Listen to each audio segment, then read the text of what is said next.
It's easy, inshallah. Alhamdulillah, their signs are clear.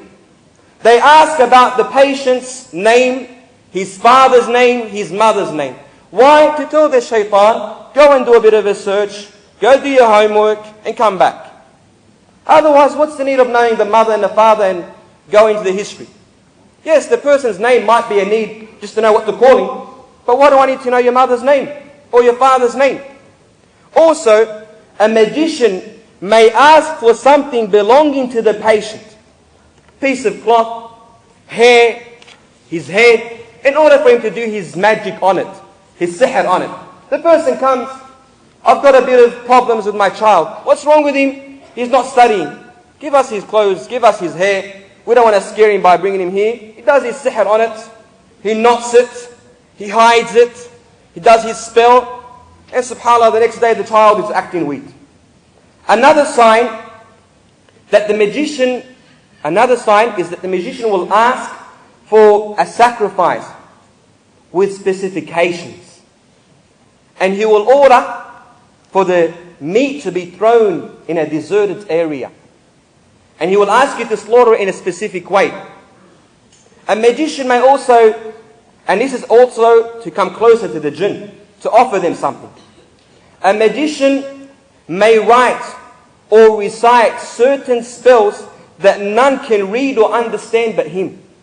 So to all those who have seen something that looks like a black purse, okay, that's from the acts of the magicians. If you were to open it up, it's a piece of paper that includes a mixture of words and numbers, and this is from the acts of the magician. This is what will actually make you weaker. This is what will actually destroy you and hurt you. So you need to destroy that straight away, and not to believe that it can protect you and never ever go back to that place. A magician may order the patient to live in seclusion for a certain period in a room which the rays of the sun do not reach, so that the shaitan can really do his illusions on him. A magician may order the patient not to touch water for a certain period. Why? The more filthier he becomes, the closer he becomes to the shaitan.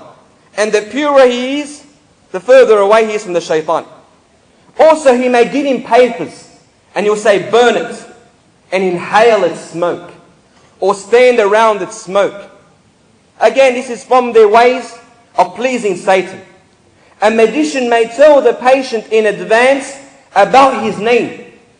You're such and such.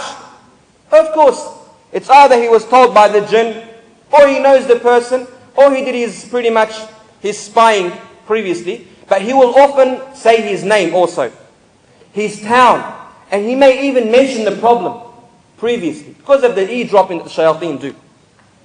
So be aware of these signs, dear brothers. Be aware of these signs. Now, how do you protect yourself? And also, before we go on, they will also order you and advise you to wear specific things. The blue eye, wal-iyadhu billah, the black purse, and other things too. And they say, do not remove it, it will hurt you. This is a load of garbage. You destroy it, you throw away, and it will not hurt you.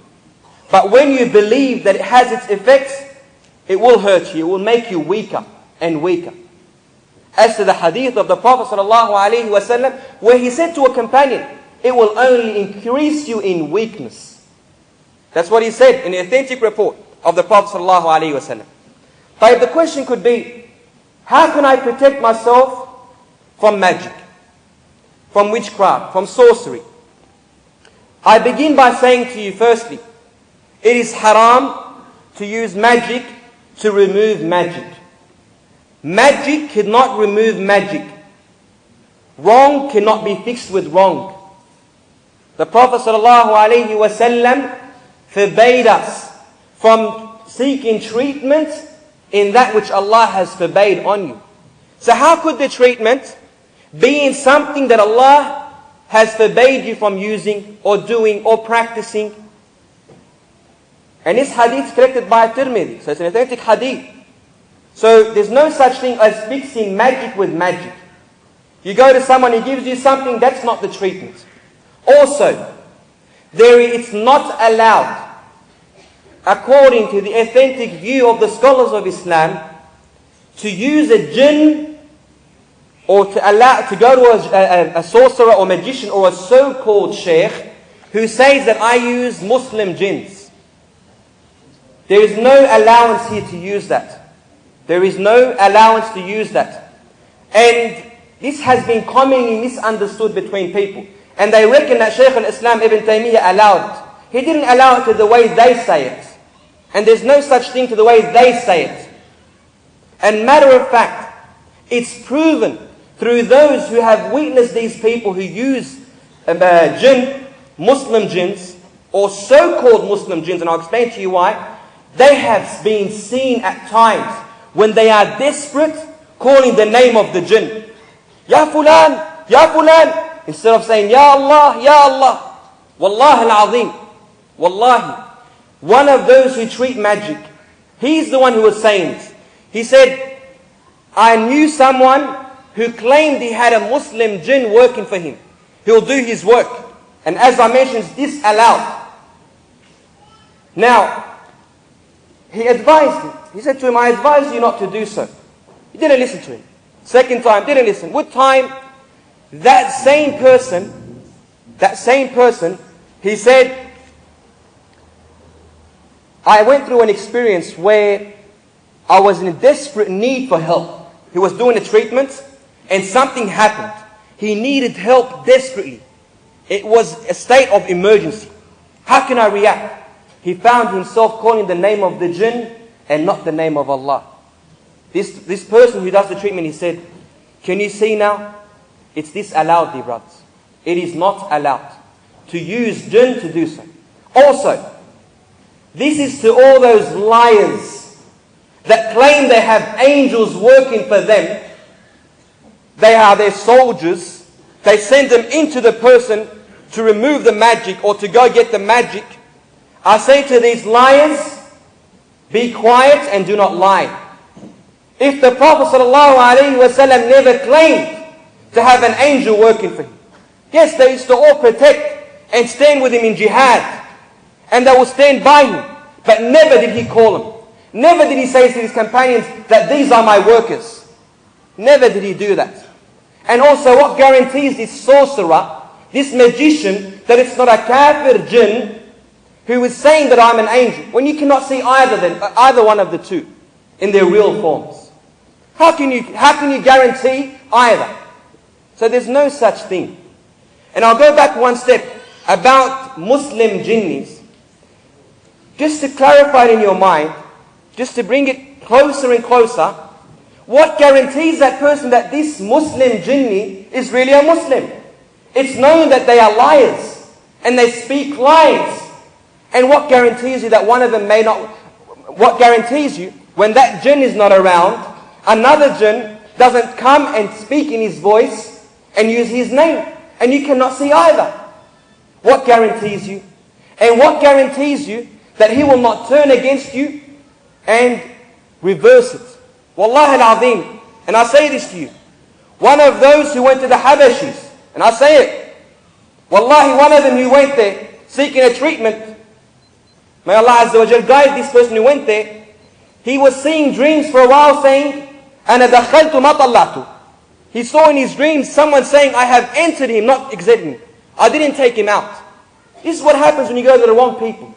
And when you fix it in the wrong way. So there's no such thing. Very quickly, how to protect yourself from magic? Firstly, with iman. With correct iman. With belief in Allah Azza wa Jal. To be in a state of reliance on Allah Azza wa Jal and only Allah Azza wa Jal. And to be sincere in your worship. That is the way to protect yourself. Have the correct aqeedah. The correct belief. Have your trust in Allah Azza wa Jal. And be sincere and you'll be protected. Ibn Taymiyyah rahimahullah, he was advising his student Ibn al-Qayyim. He told him, if the dog of the shepherd starts to barking in your face, what do you do? Ibn al-Qayyim said, I will fight him, or something to that. Ibn Taymiyyah said, no. He said, you call on to the owner, the shepherd, take your dog. And you don't turn to any man, any human seeking help or protection from magic. You turn to Allah Azza wa Jal, because He has control over everything. And you ask Him sincerely, Ya Rab, Ya Allah, help me. And be sincere. That's where the key is. Be sincere. Ibn Jawzi rahimahullah, in his book Talbis Iblis, he said that once a man heard about a tree that's being worshipped. So he rushed towards it and he wanted to chop it off, to chop the tree.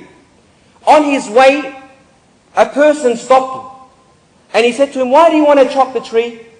He said, it's leading people, or people are worshipping it. People are worshipping this tree. He said, what's the need of chopping it down? How about you leave it and you benefit? He said, how can I benefit? He said, I give you every day 2 dinars. He said, no problems. First day passed, the second day passed, he didn't get nothing. So he rushed towards the tree with anger and he came to chop it down.